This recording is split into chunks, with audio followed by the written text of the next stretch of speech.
What's happening in the canine industry? For all the latest news, views, and expert opinions, stay right here for the Canine Paradigm. You'll hear from industry leaders, experts, doyens of the industry, learned colleagues, movers and shakers, and the odd randy guest.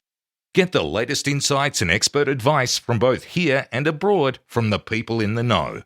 Now, here are your hosts, Glenn Cook and Pat Stuart. And I'm Lofty Fulton, and I'm out of here. Hey, Glenn. Hey, Pat. New year. New you. New ads. It's time for new ads. It is time for new ads. We've had a wonderful year of sponsorship by our 4 wonderful people that carried us throughout the year. Truly, the sponsorship that comes from these guys, Jason Furman, Ein Zoie Dog Quip. Jason was the first person to reach out, like episode 1. Hey, I want to sponsor the show. We're like, fuck off, mate. Then several months later, we're like, we could do some of that money now, Jason. So we apologize. Yeah. Thank you, sir. Yeah, thank you so much.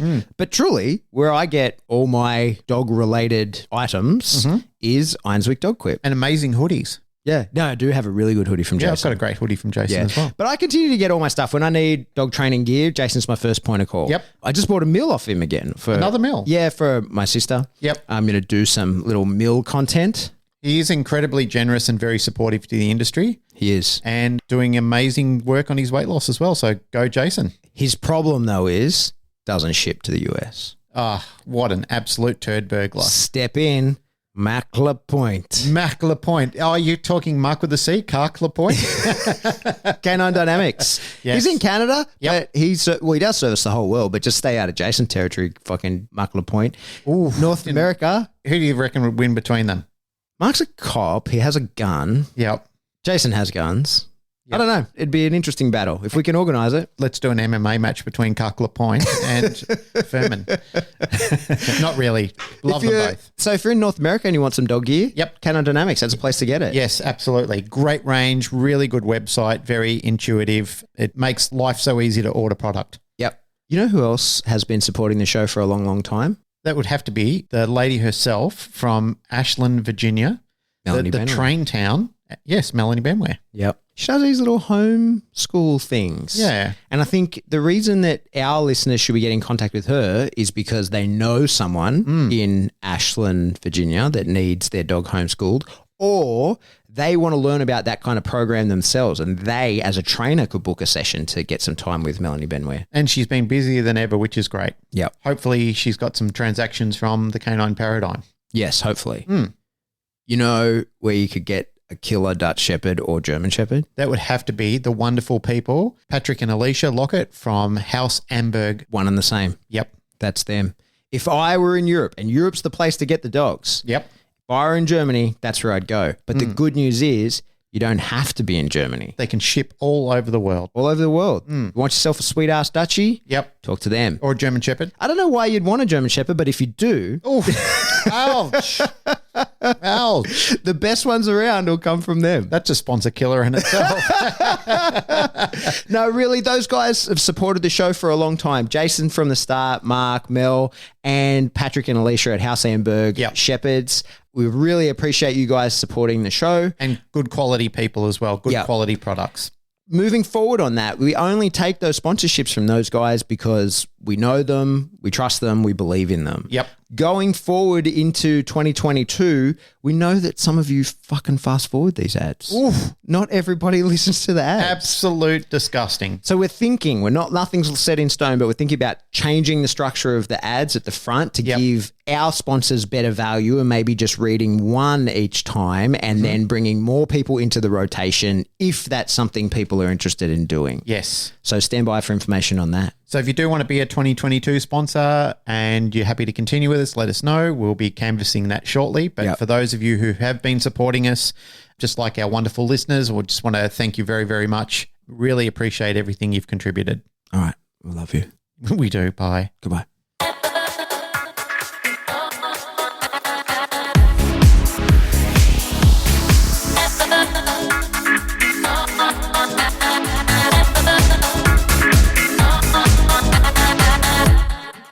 Welcome back to the Canine Paradigm. I'm your host, Pat Stewart. I'm at my house and I'm joined by my co-host, Glenn Cook, who's at his house, and we're separate because it's the apocalypse of rain. We just can't win. We just can't get a break, can we?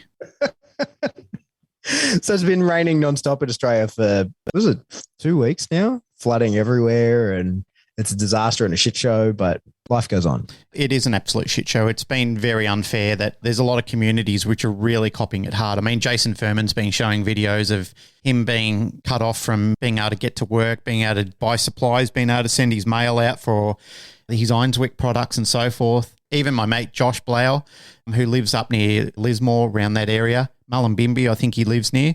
On his Instagram feed, he was putting up footage of the local community and all the deluge that's around there, like cars just washed into creek beds and creek beds that are literally washed into other people's homes and stuff. It's just terrible. I think what's even more disappointing is there's a real poor lack of response from the government at the moment, which is even worse. I mean, I'm sure that they will respond, but at the moment, their lack of support has been deafening. Yeah, well, that's to be expected, right? Anyway, at least we're not being invaded by Russia, so yes, we're ahead there. Yep. We've been personally hit by it because our Dural facility, although it hasn't been completely flooded out, it has been taking water to a level where it had to shut down the NDTF course because the field's been completely washed out. The kennels, there's so much water around at the moment, we've even evacuated the property just because we don't believe that it's entirely going to go under, but there's just so much water and the threat of a lot more to come, it could make the life of the animals uncomfortable. So we just thought we'll take them to another location. We'll keep Dural monitored and closed for the time. It's never happened in the entire time I've been here. We've never, ever had to, apart from COVID, of course, which everyone had to, but we've never had to stop a course from going. Like we've run that course rain, hail, and shine. And I literally mean that. I mean, I remember us doing assessments in the shed, all huddled together while there was a massive lightning and hailstorm going outside, and we just got speakers so everybody could hear each other talking, and the show went on. But this time it's a whole different kettle of fish. Water is literally washing into the training studio and everything. It's just absolutely crazy. So we're all looking forward to this ending because it's insufferable and it's really having a massive impact on people's lives. I think they've just had enough, especially in Australia. Fires, then COVID, now back to flooding again after we got flooded last year. It's just too much. Yeah. It's really putting a damper on people. But anyway, when you hit rock bottom, let's hope that you just don't get a fucking jackhammer and keep going. Let's hope that we start to see some sunshine and some good times around the corner. Yeah. Hey, you had a quote you wanted to read. I do. I put it up in our blog from last week when we started talking about the prospect of building communities in our space, especially around our thoughts and our ideology in training. And this comes from Jordan Peterson, and I'm just going to read it. It's primarily focused around how you lose ground and don't even realize that you've lost ground. And I love the quote. I saw Jordan Peterson doing this on Joe Rogan when Rogan was asking him about how is it that some governments are just taking away so many rights of people. But it's not just about government. It's about a lot of institutions who seem to lose ground and then don't even realize that's happened. And the quote goes, if I encroach on you and I'm sophisticated about it, I'm going to encroach 2 millimeters. I'm going to encroach right to the point where you start to protest. Then I'm going to stop. Then I'm going to wait. And then you're going to calm down. Then I'm going to encroach again, right to the point where you protest. Then I'm going to stop. Then I'm going to wait. And I'm just going to do that forever. And before you know it, you're going to be back 3 miles from where you started, and you'll have done it one step at a time. And then you'll go, how did I get here? And the answer was, well, I pushed you a little further than you should have gone, and you agreed. Heavy. It is heavy, and it makes me think about what we've lost in the space of dog trainers in general. And we talked about this on Clubhouse the other day. There was, like, you and I periodically go in the Turtle Tits or the Lone Star Club that Casey and the crew have in there. And there's a small group, I think you've said before, it's an eclectic group of people who get together, and it starts off talking about dog training and then it diversifies into all sorts of things, solving life's problems, the universe and everything around it. We were talking about it in there, and it came into Casey's time in circuses because I know people personally who've been in dog training and said, I want to see the end of animals in circuses. And I've said back then, and I remember one of my early mentors, Alec Jones, said, we need to think about this because the more we're protesting about shutting down another animal group's rights to operate, that's going to be one nail in the coffin. Yes, there was some dodgy business going on, but what I think would have been better is if the community got together and said, with the circuses and so forth, we have higher standards that we would like to see in the animal care and how the animals are treated and how the animals are trained. And then we'll agree to it. And if you can raise the bar to those standards, then yes, you can continue to operate in your trade and do what you want to do. For some time now, as an operator in this industry, surrounding myself by some very academically minded people in as far as laws and procedures and policies and so forth, I've been a part of some really sophisticated conversations where people have put forward ideas like that and around that area where they have suggested that better forms of education and creating better policy around it are the way to go.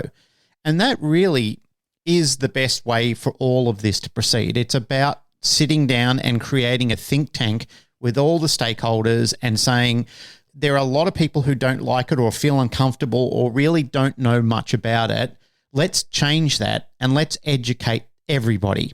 But let's educate the people who don't know on what it's about, and let's educate the people who do know on how to raise the bar and improve standards.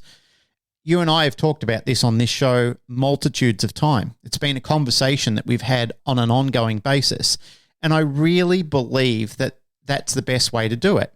But I'm yet to see that happen where we are actually all can come to the table, and instead of people feeling like I'm going to lose, I need to up the ante here and I need to take something away in order for the other person not to win.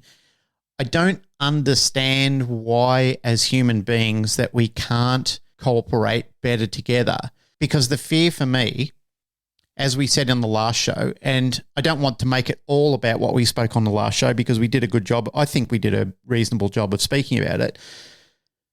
But the problem is the short-sightedness of people. Sometimes people think, well, in my generation, it's not going to happen to me, so it doesn't really matter because I won't lose. It's more about the me than the we.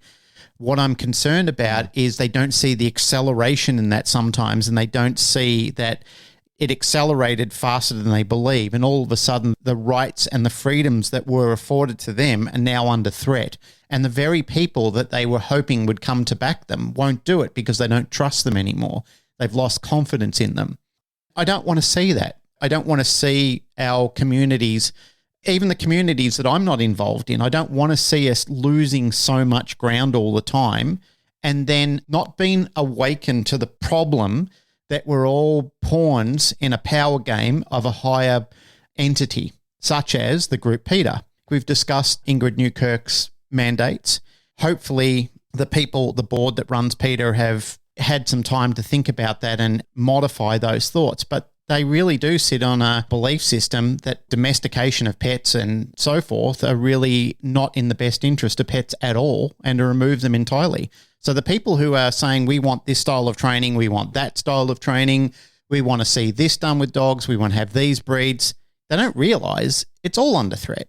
All of it is. As Jordan Peterson's quote highlights, there is so much ground that you will lose because these people never fucking stop. They are relentless in their cause. They raise a lot of money and they keep going and they keep pushing. And we just think, oh, well, we haven't lost much, so it doesn't really matter. But we didn't realize that we're back 3 miles from the start line. We're in the negative ground sometimes. That's the concern. Now, I'm not saying this to put a dampener on this in this podcast. I don't want this to be a neg podcast. I want this to be something that people, I want to invoke critical thinking here. I want people to think about how as communities we can better get together. Your thoughts and solutions to this was improving and building the ISCP. And I agree on that. There's been some foundation shaking in the ISCP. That's always going to happen. Every time that movement happens, there's going to be people that are happy, unhappy, really unhappy, pissed off, and people who don't want to be involved anymore. And that's going to happen. That's going to happen with every sort of organization. That happens in businesses. Hell, that happens in family units. That's just the fact of life. What we need to do as communities is we need to look at this with thinking big with this, like going large with the whole picture of this and thinking to ourselves, we can't let this become personal. The ICP or any organization, whatever it is, where all of us can come together, we should be recruiting people. Every person that's in there should be trying to bring in 2 more people. Or any organization. I'm just talking about an organization that will stand up and will create the policies and will sit down with the stakeholders and will get people to the table.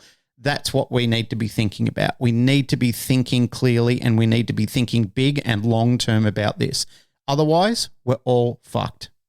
There's a lot to talk about there. Yeah.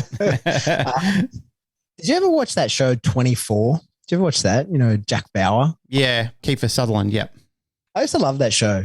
Like, Jack Bauer was a really complicated character because at the core of what he did, he's a good guy, right? Like, he saves the world multiple times in the series 24. But he's a complex character because he does a lot of bad things in the name of being a good guy, right? And he's interesting because he's one of those, like, the ends justifies the means. He always was trying to save the world or doing whatever, but there's parts where he would execute people, he would torture people, he would do all kinds of things that were very illegal, right? And very outside of his rules of engagement within, like, the construct of the job that he had. But in his mind, he was like, well, it doesn't matter what I do along the way. It only matters that I'm successful in my outcome because my outcome is so important. And it came at great cost to him as a character. You know, he lost his family. And at one point, like, I can't even remember, but I think he has to go into hiding, has to fake his own death. Like, there's all these things, right? Like, and I think as a character, it's extremely complex and it's a heavy burden to take when you decide that the ends justifies the means, that you'll go outside of the realm of truth, outside of the realm of law, because you feel so strongly about something that you think, well, this is how it has to be. And I got kind of a bit terrified of that many years ago when I was kind of new to the civilian dog world and the greyhound racing was banned here in New South Wales. Do you remember that? I do. And so the report that they used to ban that was full of errors. There was not just errors as in mistakes. There was just flat out lies in it, right? There was a lot of untruths. There were people quoted as being breeders, raisers and trainers of greyhounds here in New South Wales. And the guy was actually in the States. They were referencing him as a member of the community here in New South Wales. And he was not only not a member of that community, he was in a whole nother country. There are a lot of people in the dog industry. I remember in the Balance Symposium, there was big discussions about it. And there are a lot of people that were in, support of it. And I think money has a gross way of fucking up a lot of things. I'll admit, I've been to the greyhound racing. It's fucking fun, right? Like, I have had a wonderful time at the greyhound racing many times. And I'm sure that there are parts of that industry that did things that were unpleasant.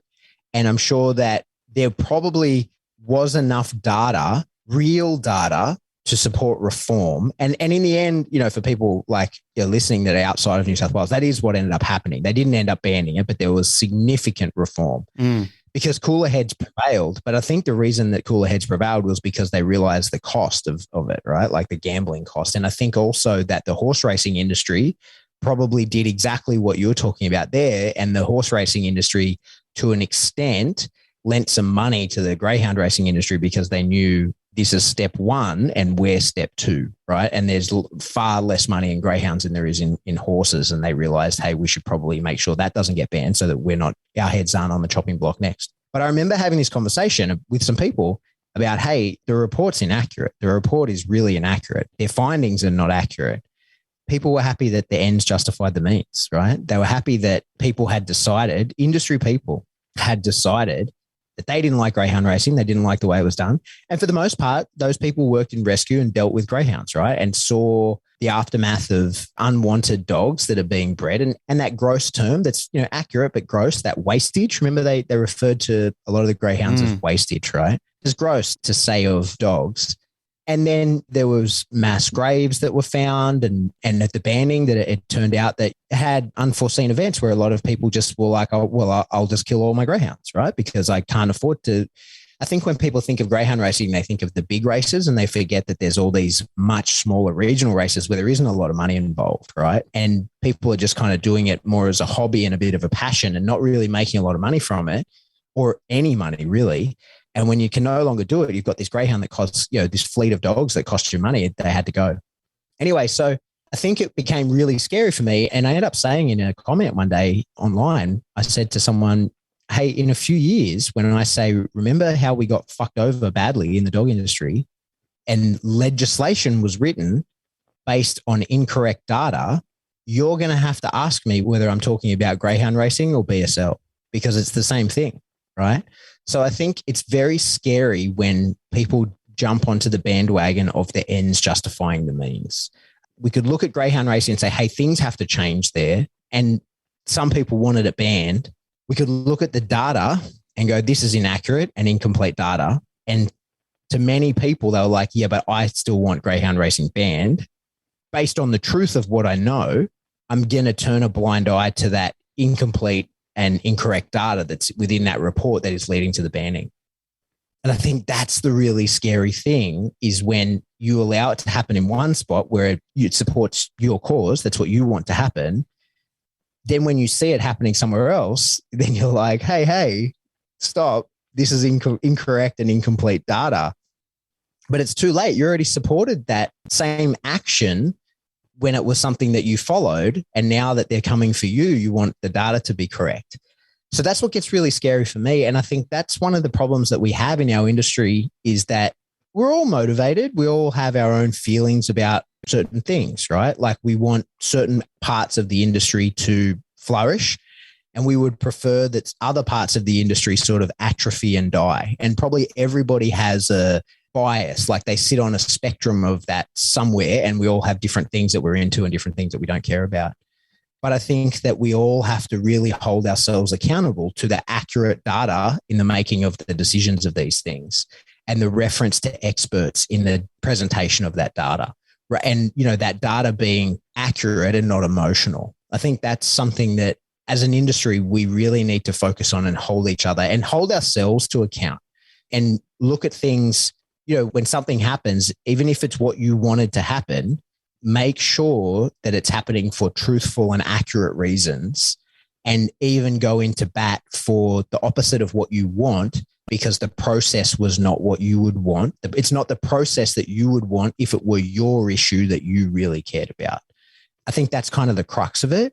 I think that we kind of need to all defend each other. And I think what we need to do is listen to the experts in the fields and ensure that any push from any organization or from anybody is done not just by an emotional issue on it, but a true data issue on it, right? Where we're like, hey, this is a fact. This is not above board. This is whatever, but we have the data on it and we're not going to make anything up.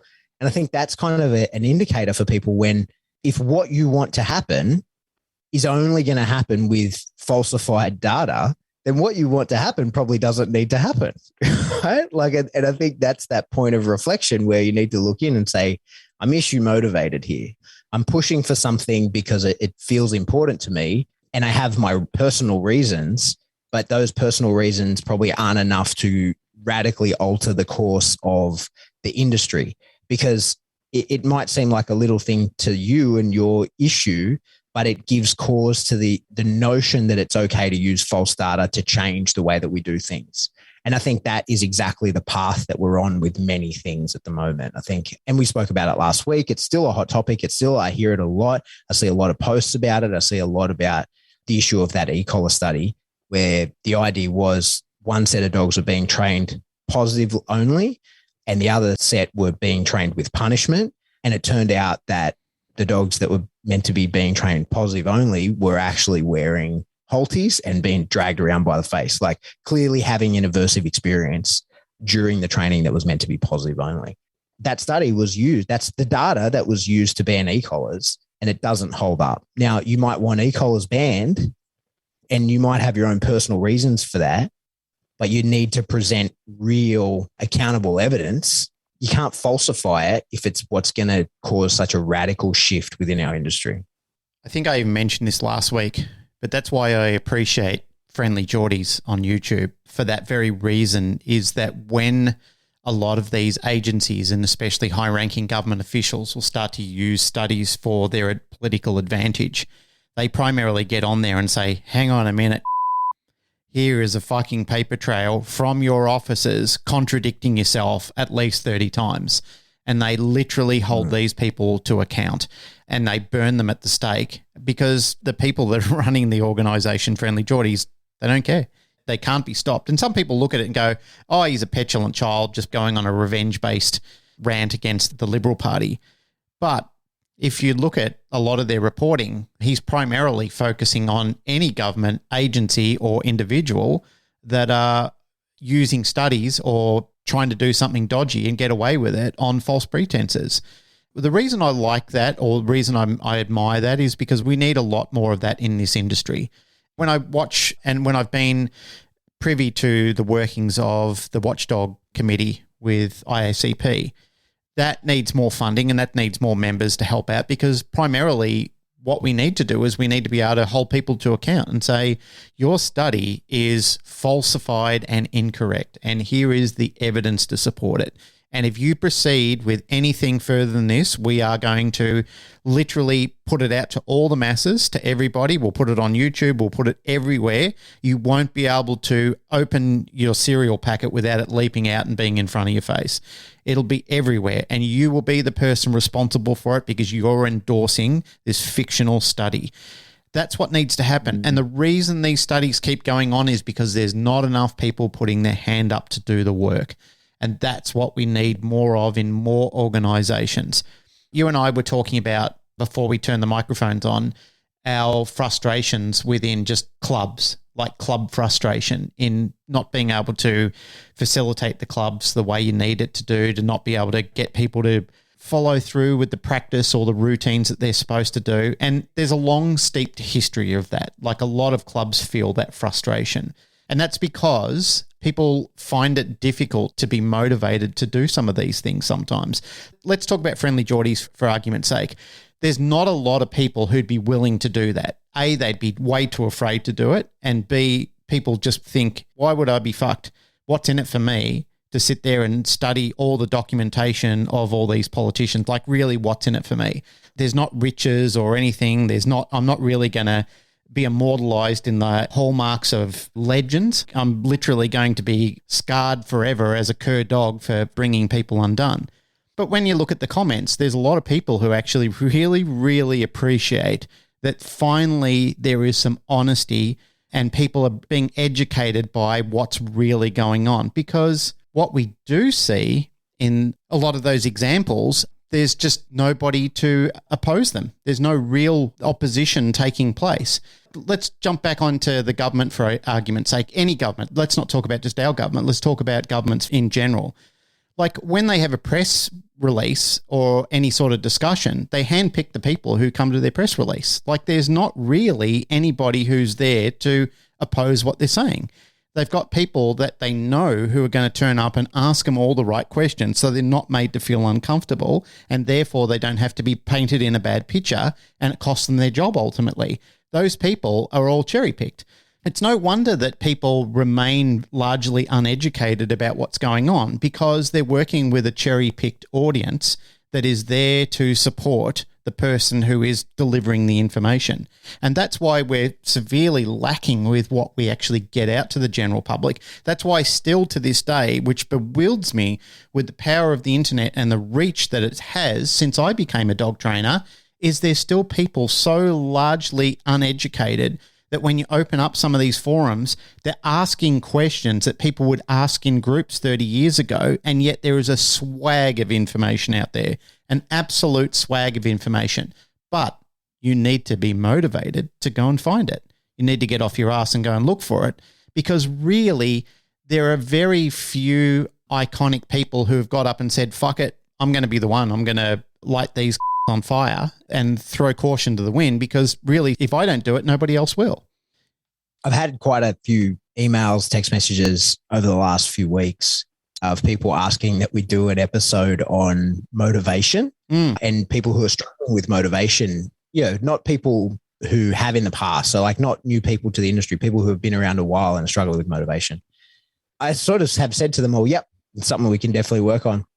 But secretly I'm like, dude, I'm struggling with my own motivation. I'm having a hard time myself. And I think it's this constant bullshit. And I'm sure that people are sick of us talking about it. I'm sure that a lot of people, when they realize we're talking about similar stuff to last week, they probably turned off the fucking podcast, It's fucking unrelenting. Every time I go online, there's another organization trying to ban stuff, right? There's another organization trying to fucking take our tools from us. Just last week was the final week for submission here in New South Wales, where the Animal Cruelty Act, they're looking to change. And part of the provisions is that an animal can't be trained to fight anything. And so, of course, it's designed to cover dog fighting. Of course, I don't want to train a dog to fight another dog. But then when you keep reading, it's going to cover bite sports because they're going to say that an animal can't be trained to bite a person. And there's no provision. There's actually a provision specifically to allow for rodeo. They say that like, oh, yeah, but we're not talking about rodeos. But they don't say we're not talking about bite sports. We're not talking about dog sports. And so it's like another thing that I had to write during the fucking week, trying to show some level of, show like, hey, there's a gap here. You've been pushed by an issue motivated group and there's going to be flow-on effects. There's going to be things for this. And it's just, it grinds you down, man. It fucking grinds you down where you're like constantly having to, all I want to do is train dogs really well. All right. Like all I want to do is train dogs to the maximum of my effective capability. And for me, layer on top of that, like, most dog trainers feel like that. They just want to train dogs to the maximum of their effective capability. And for me, I feel a strong urge to train what I know how to do to other people. That's really my strength. I'm like I've said a million times, I'm pretty good on the tools of the dog, but I'm much better at training what I know to other people. And I just want to do that. I don't want to have to be fighting for the ability to do that. Like it's fucking frustrating and it's unrelenting. And I think part of the issue why I'm feeling it currently, and I think so many people in the industry are feeling it, is, COVID sort of ground everything to this halt. And I think everybody just got, well, certainly I did. I won't speak for anybody else, but certainly I thought that I'm just going to be able to start again, right? Like it's not we all said it. It's not a stop. It's a pause. Time will pass and like, we'll be able to get at it. And now in some instances where, some countries are saying it's over and we're getting back to normal. And in others, we're slowly sort of catching up to that. But it's kind of like when you're pushing a car, like where you keep it moving, it's easy to keep moving. But when it fucking stops, it is hard to restart. And I think that is what a lot of the industry is kind of in at the moment. And for the people who just want to do their work and plod along, like that's where they're at, right? They came to a stop and now they're trying to sort of get going on a bigger scale. They're probably training dogs throughout, like everybody could have kept working in one way or another.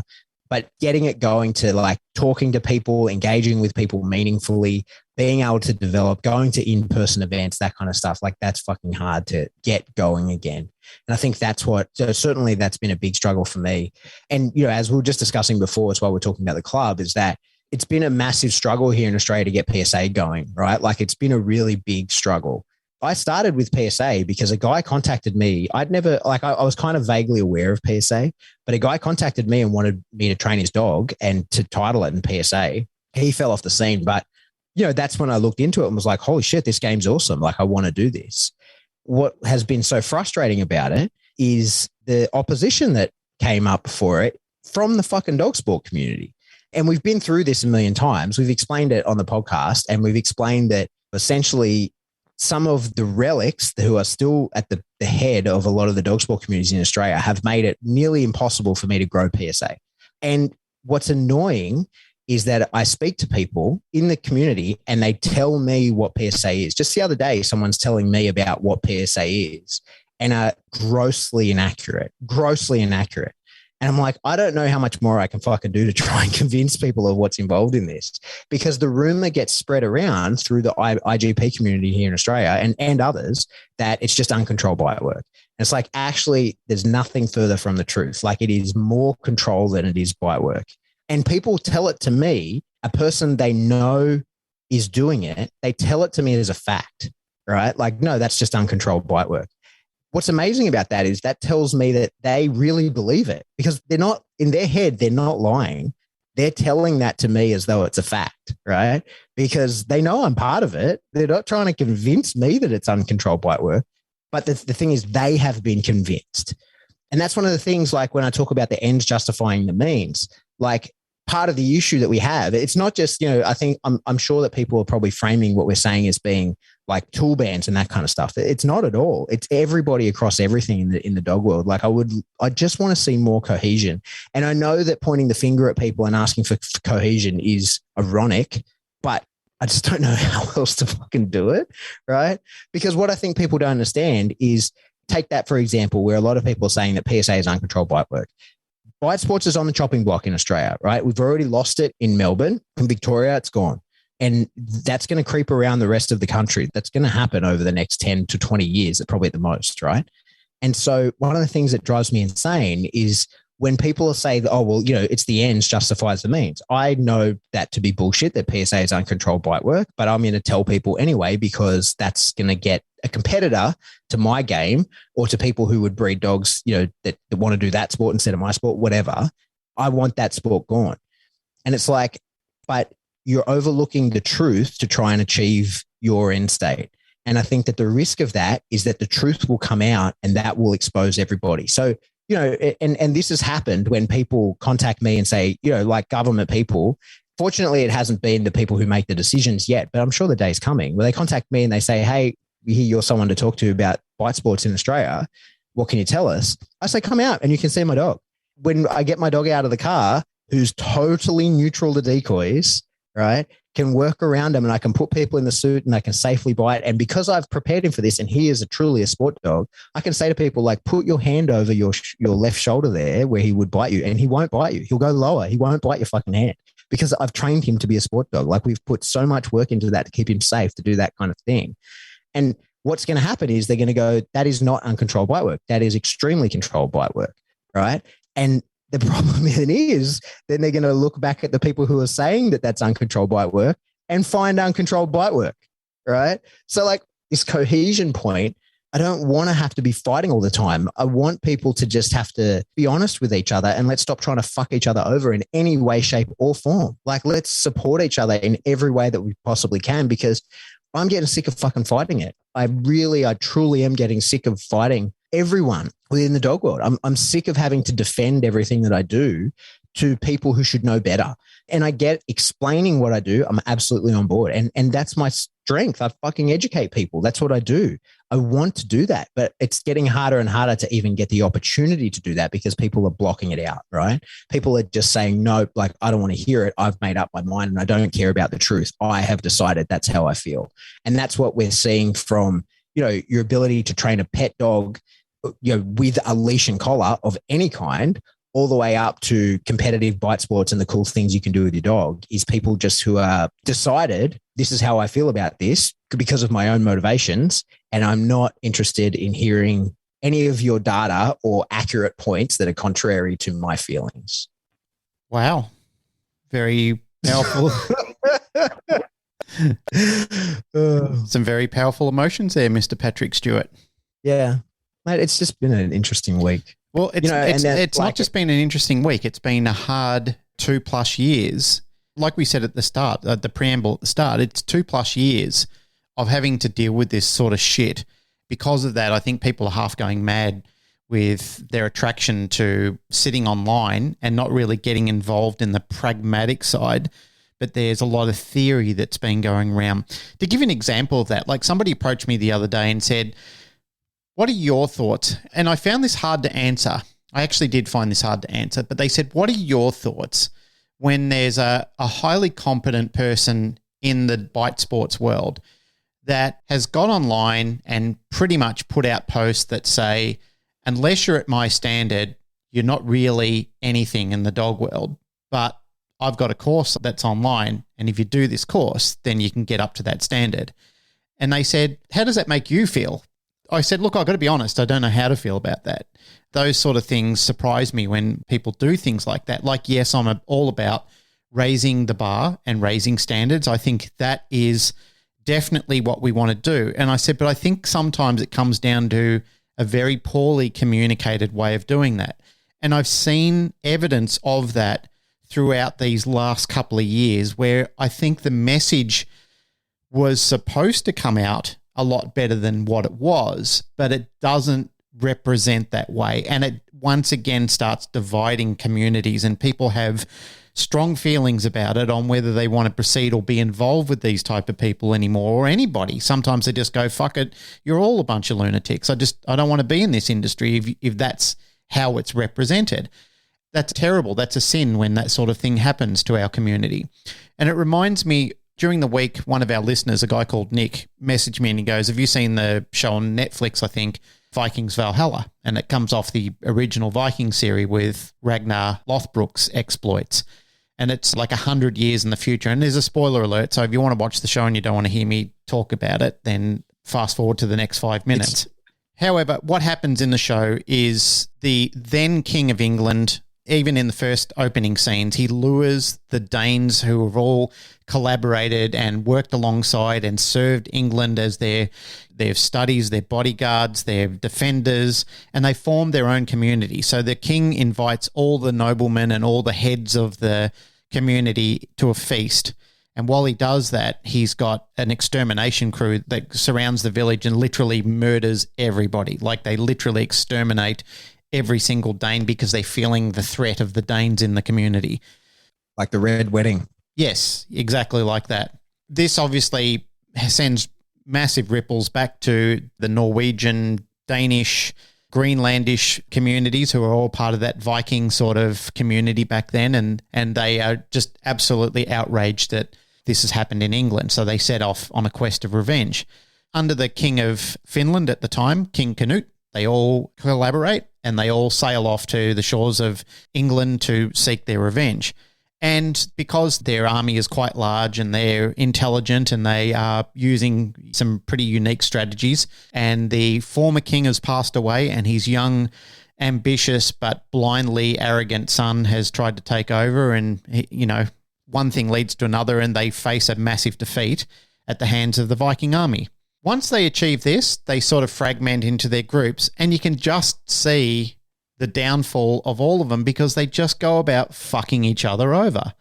And I just thought to myself, you know, like when they were one large, powerful army, they used their resources. They all came together. There was some squabbling and power play that goes on, which is normal, but they were largely successful in their outcome of revenge. It was just a largely successful campaign. But what really drove me insane by watching this is like I kept thinking to myself, fucking hell, that's human life on every level at some stage, really, isn't it? Like, and you just see it just sees echoes of the dog training community, because when we come together and when we all work together, we're so powerful and we're so committed, and there's not really any mountain that we can't punch a hole through it. But the problem is that as soon as those objectives are met, we just fragment, and then we're basically like, okay, we've got nothing better to do. Let's kill each other off, which just fucking makes me want to claw my eyes out. I don't understand this. Like, I know that some people need a rest from the community. I had to have a rest from the community. There are older episodes where I completely talk about my time that I had to have some respite from the industry. And I agree, people need to do that. They do need to have some respite. Even recently, I've got friends and colleagues that have been involved in organizations for their own personal need or just not seeing eye to eye or whatever it is. Lots of things where they've just said, look, I just need a break. I just need to walk away. I just need to clean slate for a while. And I agree. When there is no good answer, that's the best answer, is go and clear your head and work on positive thoughts. Like, think about things where you could be affecting your time more productively rather than staying and remaining angry and remaining vengeful or whatever thoughts are popping into your head at that time. I do think those people have the right answer when they say, I just need a walk away and to clean my head for a little bit of time. And sometimes I think it's a pipe dream. I don't think people can ultimately work together all the time long term, but I really hope that people listen to this with the intention that or with the desire that we're trying to put it out there, is that we do need each other now more than ever. You know, the +R communities need us just as much as we need them. Otherwise, they won't see the undercurrent coming to drag them out and drown them all. They won't know it's coming for them because, I talk to Malamar people about this quite a lot. I said there won't be long, 5 to 10 years before the Mals become the new pit bulls. They're becoming largely popular. A lot more people want them. Reckless people will get their hands on them. They'll do stupid things. And before you know it, they'll be the headline disaster dog. They'll be the next dog that's mauling children or people or causing problems. And I can see people's attempts with that movie Dog that's got Tatum Channing in it, where there's been campaigns of people saying, please think about this. Don't go out and impulse buy this dog just because you've seen it appear in a movie. These are difficult dogs to live with if they're not trained properly. They can be wonderful assets. But what they're ultimately saying is we don't want this dog to become ultimately popular, modified or bred to the point of ridiculousness where these dogs are just in every second household across nations and all of a sudden people realize I can't handle this dog. I've seen a lot of posts about that, and it's been really interesting. Some of them I really agree with, and some of them I just think, man, fucking hell, like everybody has to get a first dog at some point, right? Like everybody that has Mallies now had a first one at some point. And it's I think one of the issues with that is there's, the messaging around that. Like, of course, everybody is somewhat concerned that it'll be just like when, 101 Dalmatians came out and suddenly Dalmatians were the most popular dog. And there's already a very shallow gene pool in that and trying to breed more and more of them and led to a lot of issues. I get it. But in just the last 5 years, this is the third time this has come around, right? There was a movie about a different military working dog that came out. There was John Wick, and there's now this one, right? So it hasn't been this giant explosion that people are super worried about. It hasn't gone crazy. And I think rather than saying to people, hey, you shouldn't own a Mallee, and I think there's this constant sort of rhetoric around the active lifestyle of the Malinois, which I think is crazy, right? What we should all be doing, and I've seen some really good posts to this effect, is saying hey, I have a Mallee, I work with them professionally. This is what they're really like. This is the level of commitment that it takes. And it's not active lifestyle, because I think that's what a lot of people, certainly, the average Jono that's going to get a dog is like, oh, I run every day. The dog can come with me. And it's like, well, he can't for the first 12 months of his life, so you're going to have a very high energy dog that needs a lot of work, but he just can't go for a run with you going your 10K run every day while he's a puppy. You're going to wreck him. And second, that's only going to make him weapon fit. That's not going to satisfy him in any way, shape, or form, right? So as a community, especially of people who do cool things with dogs, that is a dwindling community. We should, rather than be saying to people, you shouldn't get this dog, we should be saying hey, if the dog fits, get it. But then these are the cool things you can do. And this is a club of people that train that way. And these are the trainers that you should get in touch with. And these are the things that dog requires, right? Rather than just saying you shouldn't have one, no one should be getting a Mallee. It should be hey, if you choose to get one, these are the breeders you should go to, right? These are the bloodlines that you should look into. These are the sports that you should look to do with that dog. This is the type of training you should look to do with. Here's a guy that I know that can do do your development for you and all these sorts of things, because we need to grow as a community and we need new people. That's one of the things that sort of is amazing to me is I wish fucking more people had Mallees, right? Because one of the things that annoys me in the dog training space is, especially, this relates to PSA as well. So a lot of the really good dog trainers in Australia, really fucking good dog trainers, just have still their rando dog that they got when they got into dog training. So they've got this 9-year-old Staffy cross thing, right? That really can't do anything very much with, because it was never a high drive dog. It was a reactive dog when they got it. And that's how they became a dog trainer. And now they're an exceptionally skilled dog trainer and they're training other people's dogs all day, every day. But they've got this fear of Mallees. And I think that constant rhetoric that we see people trying to talk people out of Mallees, you're not really going to change anyone's mind, right? The people who have that sort of oh, I don't know if I'm good enough, whether I should get one, all you're doing is reinforcing it for them. And the people who are like, oh, I'm going to get one, they're never going to hear you anyway, right? So they're never going to pay attention to a bunch of dog trainers saying don't get one, because they're not in the dog training community. They're just going to get one themselves anyway. And what drives me crazy is this is the calls I get. I get people contact me and they're like, hey, here you're the Mallee guy in Sydney. I want to do bite work and stuff. And I'm like, cool, man. We got a club and everything. It's no, I don't want to do that. I just want to dog to be able to bite people. And I'm like, oh. and they've got no skill, right? Like they've never trained a dog or anything before. And those people always end up with the best goddamn dogs, which is very annoying. And then you get dog trainers who are exceptional fucking dog trainers. And they're like, oh, I don't know if I can handle a Mallee. It's like, there's plenty of random Jonos that are doing just fine with a Mallee, right? Like you need a Mallee and you have the skill set. You 100% have the skill set. But what they're doing is they're paying attention to the people who are saying you don't have the skill set because they're in the chamber of those people. They see the media of the people saying you don't have the skill set to get a Mallee. And so they're just like, get more imposter syndrome. They're like, oh, I'm not going to get one. But the people who are just like, oh, I'm going to get a dog that bites, they're the ones that are getting the dogs and then are like, don't have the skill set and they're not in the chamber of hearing that they shouldn't. And the reason I'm mad passionate about it is because I did that, right? Like I didn't see a movie, but I saw a military working dog for realsies tear someone to pieces. And I was like, oh yeah, I'm buying one of those as soon as I get back to Australia, and did. And then was like wildly out of my depth. And here we are, however many years later, here we are talking Mallees and I love them. Turned out great. Yep. I wish that story came true as many times as it did with you. But the thing is, what is the percentage that it does? Like how many people get a dog and then go, okay, well, I've got to train this thing, right? And I think the other thing, like what people leave out of that conversation is that the people who will fuck up the breed are not the new people. They're the people who are already in it, right? It's the people who, that movie that just came out, there's not, well, there probably is, but to a very low number of people who are running out to buy a breeding pair of Mallees right now.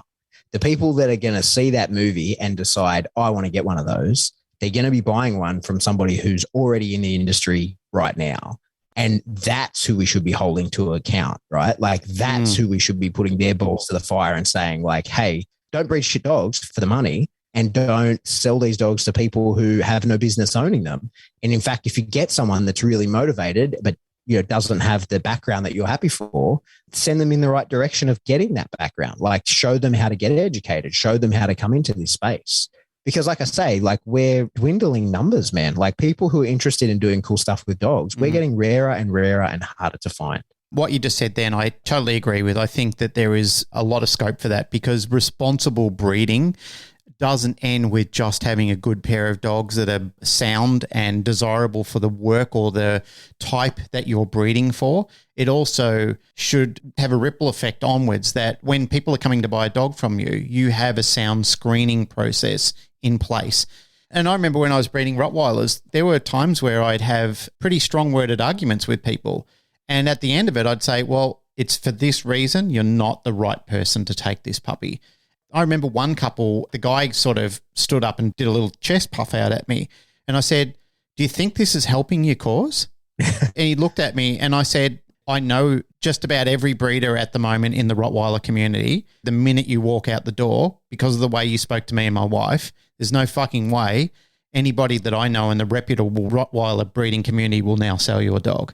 So you just haven't done yourself any justice. And I lived up to that. I literally rang every single person and just said, this guy came to me for a Rottweiler. This is the problem I had with him. Nobody would sell him a dog. He went to everybody that I know. I don't know what he ended up with. I hope nobody ever sold him a Rottweiler. He was completely the wrong personality to have that type of dog. I believe that should be resonated throughout the community. I do hear what you're saying, and I do agree with you that there are good people out there who will never pull the trigger if they get imposter syndrome and they see people talking like this and they say, oh, well, I was having doubts about myself. What should happen in that case, and once again, I believe you explained it really eloquently, is that people should be saying to them, why don't you go and meet with a group such as a PSA group or a Mondio group or an IPG group that trains these dogs for the sport that they were bred to train in, and go and speak with the people and see what they're like and go and hang out there, and even if they're a bit standoffish, prove your mettle, come back again the next week, be useful, speak to people and be supportive within the club. Even if you haven't got a dog, go there and sweep the floors for a little bit or help bring in the gear or something like that while you're being educated on what the dog is, what it's bred for, how it works, what the relationship is with the people and their dogs. Learn more about it. And if you're involved in these clubs, why don't you promote that? maybe you'll get another member. Maybe you'll get a better decoy in your club or another decoy, or maybe you'll get a member that will make you proud of them, that they will show you the accolades of them being able to work in the sport simply because you were sowing the seeds. And, there's a good old saying that says, as ye sow, so shall ye reap. And that means that if you do spend time with people and they are hardworking and they are dedicated and they are turning up, then look to invest in those people because they're your future. As you age and you get older and your club gets older, you want it steeped in good history of people that you promoted and you helped them grow and you really spent time sowing that seed. It's been a weird time and it's especially difficult at the moment. I think with all the bullshit that's going on, weather-wise, even here in Australia, the floods and all that kind of shit, and we're on the brink of fucking international war currently. It's a tricky time. And I think that as we wrap it up, my sort of plea to the industry is to work together as much as possible. Like I said it before, and like I'm kind of down at the moment on it all, just because I'm sick of fighting people. I'm sick of having to defend things that I do when I don't think that I'm doing anything that I shouldn't be doing. I don't go after anybody else. I'm not telling anybody else they shouldn't be doing what they're doing. In fact, I like anybody that's doing anything cool with dogs, I support it 100%, no matter what style they're doing. It's like, if you're doing something cool, that's rad. I want you to do more of it. I want to be involved in it. I want to play as well. And I think that if I can, I want to convince people to do the same. Like I say, it's a frustrating time. I feel very flat on it at the moment. And it's that pushing the car analogy thing, especially trying to getting the sport going here. It's hard. Like every time I look at my dog, I was just out training with Jazz just now. And, he's like, I'm staring down the barrel of not achieving what I wanted to achieve with that dog. And it's not my fault. It's no one's fault. It's whoever let the fucking corona out of the bag, it's their fault, right? Like it's a really frustrating time. That's how I feel. And I'm sure that there's plenty of other people who for their own reasons feel similar and don't have a platform where they get to talk to 40,000 people and tell them that. So that's me saying it. And I hope that everybody can kind of work together a little bit in that regard. Yeah, I hear you, man. And I can testify to your plight where I know that you've been very supportive of people. I mean, there's even been times where, like I've had a different thought process and yet I've heard you rattle off a lot of your research in support of other people doing things. And I've thought to myself, that's actually a much better way of looking at it than my original concept. So I know that you have been very supportive of a lot of people in the industry. Individually and collectively, I think we both are for a lot of reasons as much as we can be. And to go back, quickly circle back into what I was saying before, I understand why people need to walk away from things in the industry sometimes, to take a break, to change a little direction, to have a course correction here and there. I understand why that happens. I've had to do it many times myself. All I'm saying to the people who do make the time to listen to this is it's very important in one way or another that we do reach out to people and we do sit down with them, or whatever way that we're going to find some way of communicating it is we really need each other now more than ever. Like this industry will thrive and it will survive based on what we do next, how we collaborate. Using that example of talking about the Vikings movie, there's no point in going out to achieve a massive objective only to splinter off to fight amongst each other again. That's literally the demise of any great kingdom or any great civilization. The way that we do it is we find some way to work cohesively together and not listen to people with the intent to reply. Listen to people and then hear what they say, maybe go away and think about it and come back with a rational outcome rather than an angry or an irrational one. And that's me dropping the mic. That's the truth. Oof. I'm going to do the wrap up.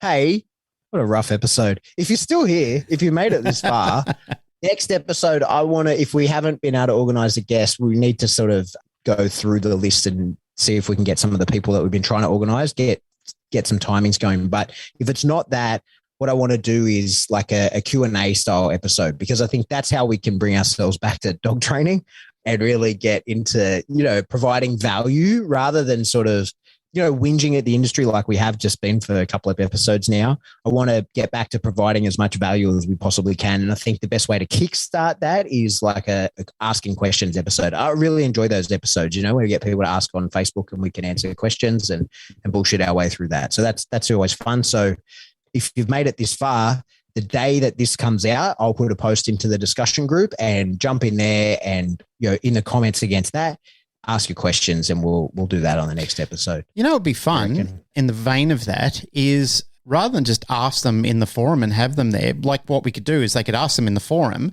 but then let's say, for example, we pick half a dozen really good questions, is we actually Skype that person in to ask that question in the episode and we have a little bit of back and forth. That idea, Glenn. I love it.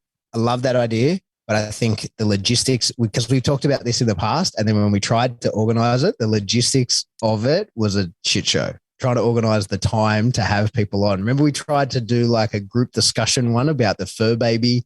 We did too. The use of that. And it was just trying to organize the timings. And especially when we were trying to get like 5 or 6 people, and then it's like every new person that we want to have on is another variable of disaster. I think it's a great idea. I totally want to do it, but the chances of us pulling it off, it's hard enough for us to find a time to talk to each other. Yes, it has been. And that's largely just because of the weather at the moment. Yeah, weather and work. Anyway, we'll figure it out. But that's it. That's it for another episode of Canine Paradigm. As always, if you like what you hear, just like, rate, share, subscribe. There's 2 ways you can really spread the word that are really effective.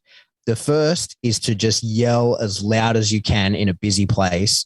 Everyone should listen to the Canine Paradigm. That's probably the most effective way to do it. Like at some sort of work meeting or on the train or on the bus or something like that. Just find a crowded place, scream at the top of your lungs, hey, you guys have got to listen to these 2 Australian dickheads. It's called the Canine Paradigm.